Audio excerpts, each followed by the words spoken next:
अभी मैंने इटली की ऑफिशियल वीज़ा फ़ीस इंटरनेट पे देखी जो कि 55 यूरोज़ थी, 55 यूरो थी। वो फ़ीस देखने के बाद एक चीज़ ने मुझे काफ़ी सोचने पर मजबूर किया कि लोग एजेंट्स को 18-18, 20-20 लाख क्यों दे रहे हैं। काफ़ी सोचने के बाद मैंने ये नतीजा निकाला कि 3 ऐसी रीज़न्स हैं, ऐसी रिक्वायरमेंट्स हैं जो लोगों से पूरी नहीं होती, जिनकी वजह से वो कंफ्यूज्ड होते हैं। नंबर 1 पे है बैंक स्टेटमेंट, नंबर 2 पे है ट्रैवल और हेल्थ इंश्योरेंस जो 30,000 यूरो की होती है। इसके अलावा नंबर 3 पे उनको डॉक्यूमेंट्स का पता नहीं चलता कि कौन से डॉक्यूमेंट्स कहाँ और कैसे बनवाने हैं। तो इस वीडियो में तमाम डिस्कस करने वाला हूँ मैं। इटली के वीज़ा से मुकम्मल इन्फॉर्मेशन जानने के लिए इस वीडियो के साथ आप बने रहिए। अस्सलाम वालेकुम friends, you are watching Every Visa YouTube channel. My name is Asad Ali. Every Visa YouTube channel पे आपको यूरोप एशिया के बहुत से कंट्रीज़ के बारे में जॉब्स और इन्फॉर्मेशन आप तक पहुंचती रहती है इस चैनल के ज़रिए। तो आप इस चैनल को सब्सक्राइब कर लें, वीडियो को लाइक कमेंट शेयर भी कर दें और साथ में चैनल सब्सक्राइब करने के बाद बेल आइकन को भी लाजमी प्रेस करें ताकि नई आने वाली इन्फॉर्मेशन और जॉब आप मिस ना कर पाएँ। दोस्तों, इटली एक शेंजन कंट्री है, शेंजन स्टेट है। शेंजन स्टेट क्या है वो अक्सर प्रीवियस वीडियोज़ में मैं बताता रहता हूँ कि शेंजन स्टेट क्या है, शेंजन एरिया क्या है। शेंजन एरिया में आता है इटली और यहाँ पर चलता है यूरो। 1 यूरो जो है वो पाकिस्तानी 171.25 यानी 171 के करीब ही है। 171 बनते हैं 1 यूरो पाकिस्तानी रुपीज़ के मुताबिक। तो अगर आप आप 55 यूरो लगाएं वीज़ा फ़ीस इटली की तो वो पाकिस्तानी 11 से 12 हज़ार बनती है। इटली में जॉब्स के काफ़ी मौके होते हैं। इसके अलावा इटली में लैंग्वेज प्रॉब्लम भी थोड़ी कम है दूसरी कंट्रीज़ की निस्बत, क्योंकि यहाँ पे इंग्लिश भी तकरीबन 35% चलती है। इसके अलावा इटली में सीजनल वर्कर्स की बहुत ज़रूरत होती है और अभी हाल ही में इटली ने 17,000 वर्क वीज़ों का ऐलान किया जिसमें पाकिस्तान को भी शामिल किया गया है। इसके अलावा काफ़ी दोस्त मुझसे पूछते हैं शेंजन कंट्रीज़ कौन कौन से होते हैं। तो यहाँ पे एक लिस्ट है, आप वीडियो को पॉज करके यहाँ पे कंट्रीज़ देख सकते हैं। तो आप केयरफुली यहाँ पे पढ़ लीजिएगा कौन कौन से कंट्री शेंजन एरिया में आते हैं।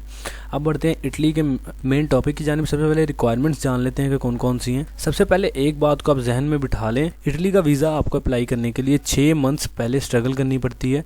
इटली का या किसी भी कंट्री का आपको वीज़ा अप्लाई करने के लिए कम से कम आप 6 मंथ्स पहले स्ट्रगल शुरू करें और ये सोचें कि 6 मंथ्स बाद मैंने अपनी स्ट्रगल के बाद वीज़ा अप्लाई करना है, तो यकीनन आपका वीज़ा लग जाएगा। अच्छा, सबसे पहले बात करते हैं बैंक स्टेटमेंट की। बैंक स्टेटमेंट आपको एटलीस्ट 6 मंथ्स की चाहिए होती है। काफ़ी दोस्त परेशान होते हैं कि बैंक स्टेटमेंट के लिए लाखों रुपए की ज़रूरत होती है और वो कहाँ से लेके आएँ।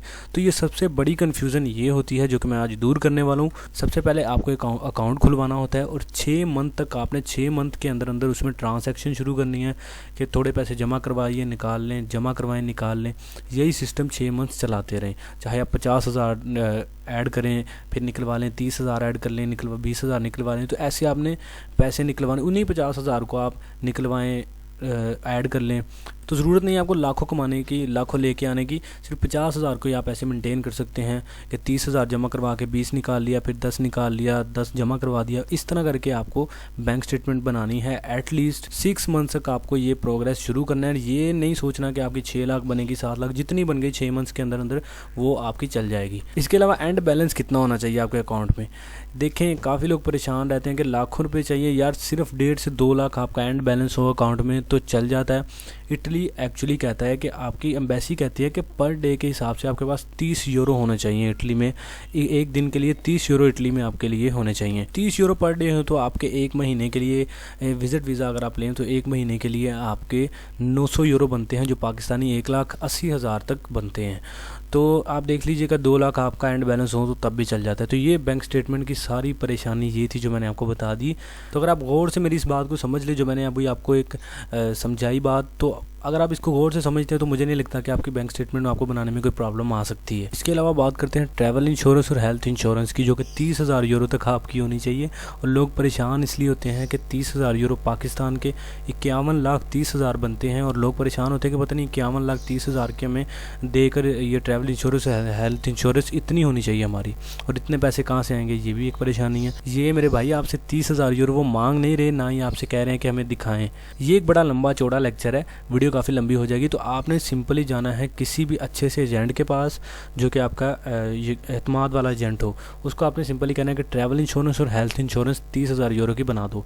तो मेरे ख्याल में वो कोई 5-6 हज़ार में आपकी ये इंश्योरेंस कर देता है, बना देता है। अच्छा, मैं कंफर्म नहीं कह रहा कि 7-8 हज़ार 10 हज़ार तक भी वो ले सकता है, ठीक है। ट्रैवल और हेल्थ इंश्योरेंस 30,000 यूरो की आपकी वो बना देगा। अब आपने क्या करना है, उसके बाद नंबर 3 पे आती है टिकट रिजर्वेशन। ठीक है, टिकट रिजर्वेशन आपकी फ्री में आपने वाली करवानी है, कंफर्म नहीं आपने करवानी, क्योंकि अगर आपका वीज़ा रिजेक्ट होता है तो आपकी वो टिकट ज़ाया जाएगी। इसलिए आपको टिकट रिजर्वेशन करवानी है फ्री वाली। ठीक है, कंफर्म नहीं आपने करवानी, क्योंकि अगर आप टिकट कंफर्म करवाएंगे तो वीज़ा रिजेक्ट हो गया तो वो आपकी टिकट जो है वो ज़ाया जाएगी। इसलिए रिजर्वेशन करवाएं फ्री वाली, वो भी एजेंट आपको कर देगा। जिस एजेंट के पास आप जाएंगे उसे ये भी बोल दें तो वो कर देगा। आपके शहर में कोई भी अच्छा एजेंट हो तो उसके पास जाएं आप, तो ये टिकट रिजर्वेशन फ्री आपको कर देगा। वो अपने चार्जेस लेगा 500-1000 जितना भी, लेकिन वो फ्री में ये करवा देगा आपको। ऑनलाइन हो जाती है ये, आप booking.com पे जाके खुद भी कर सकते हैं अगर आपके पास क्रेडिट कार्ड है। अदरवाइज़ एजेंट वाला चक्कर जो है वो बिल्कुल ठीक है अगर आप रिजर्वेशन फ्री करवाते हैं वहाँ से। इसके अलावा होटल कंफर्मेशन आपको चाहिए होगी कि आप वहाँ पे जाके किस होटल में स्टे करेंगे। ये काम थोड़ा मुश्किल है, आप खुद भी कर सकते हैं, आपको आता है तो ऑनलाइन ये हो जाती है।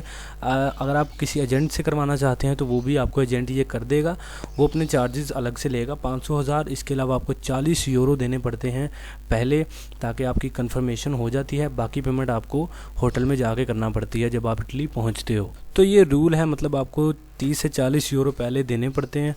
तो जब आपकी होटल कंफर्मेशन आपको स्लिप मिल जाती है तो बाकी पेमेंट आपने इटली में वहाँ पे पहुँच के करनी पड़ती है। ये अगर आप क्रेडिट कार्ड रखते हैं तो आप ऑनलाइन booking.com पे जाके कर सकते हैं, नहीं तो ये भी आपको ट्रैवल एजेंट कर देगा अपनी जो भी चार्जेस करके। ठीक है, इसके अलावा आपको फ्रेश फ़ोटोग्राफ्स आपकी चाहिए होंगी, पासपोर्ट साइज़ की वाइट बैकग्राउंड वाली, और पासपोर्ट का आपका तकरीबन 6 मंथ एक्सपायर होने में पड़े हों, 6 मंथ्स की उसकी वैलिडिटी पड़ी हो। ये 2 डॉक्यूमेंट्स आपको चाहिए। इसके अलावा वीज़ा अप्लाई करने के बाद आपको एम्बेसी से फ़ोन आता है छोटा सा, उसमें इंटरव्यू होता है। इंटरव्यू में आपसे यही पूछा जाता है कि आप कहाँ कहाँ ट्रैवल करेंगे, कहाँ कहाँ विज़िट करेंगे इटली में और कहाँ रहेंगे।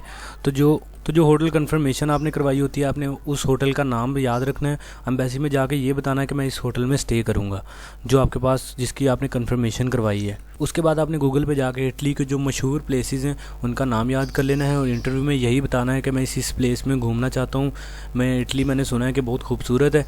और जो जो जगह के आपने नाम याद किए हैं इटली में, वहाँ के आपने बता के कि यहाँ मैं ट्रैवल करना चाहता हूँ। तो ऐसा इंटरव्यू होगा आपका छोटा सा।